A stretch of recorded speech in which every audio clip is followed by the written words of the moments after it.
بسم الله الرحمن الرحيم. الحمد لله رب العالمين، والصلاة والسلام على رسول الله صلى الله عليه وسلم. أما بعد، في هذا الفيديو سأذكر بعض خصائص ومميزات مادة علوم الطبيعة والحياة، وسأذكرها في عناصر. الأول، أنها مادة تهتم بدراسة أمور الطبيعة والحياة.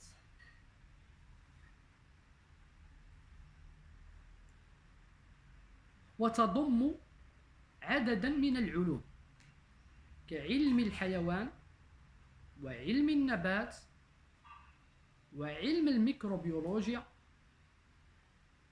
وعلم المناعة وغير ذلك من العلوم التي تهتم بدراستها هذه المادة العلمية.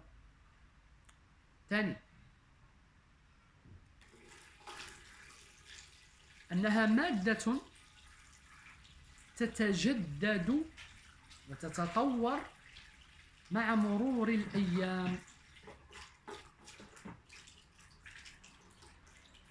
فهي مادة ليست جامدة، وإنما تتطور وتتجدد، وهذا لأسباب، ومن أهم الأسباب تطور وسائل البحث والدراسة وغيرها، مثل الأجهزة والمخابر الحديثة. ثالثا، أنها مادة علمية يستخدم فيها الطالب معارفها وحقائقها في حياته اليومية، مثل معرفة الأمراض، معرفة مكونات الخلية، معرفة مكونات الجسم، معرفة كيفية التصدي للأمراض وغير ذلك. رابعا،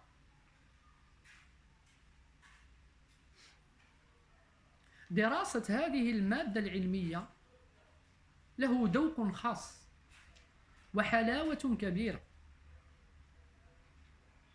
لما فيها من المعارف والحقائق والعلوم المختلفة.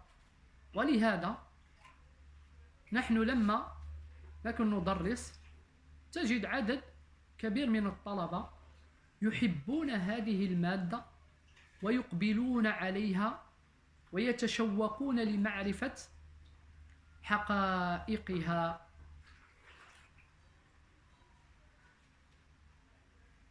خامسا،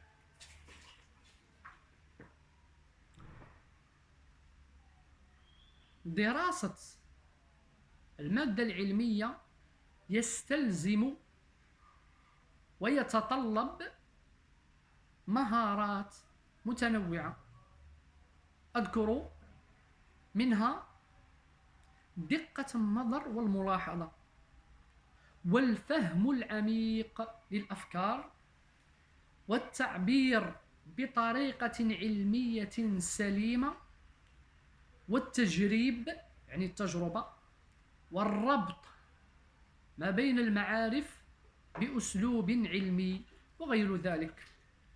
سادسا،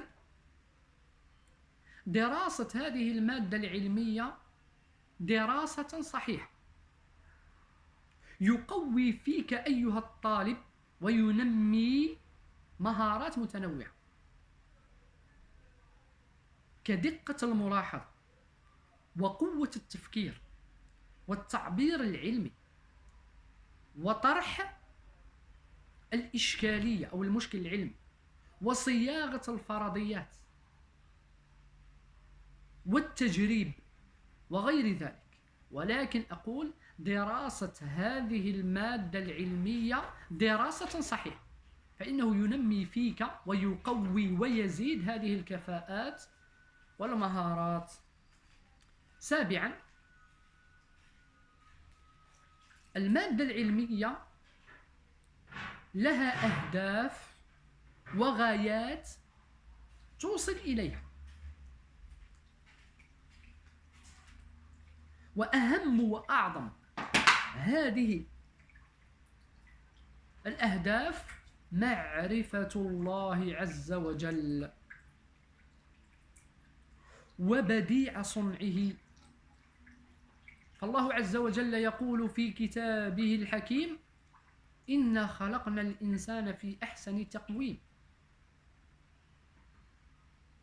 كما أنها تقوي في الإنسان المسلم الإيمان بالله تعالى، وتجعل المسلم يقبل على طاعة الله عز وجل إن كان له قلب سليم. ولهذا عدد من الباحثين والعلماء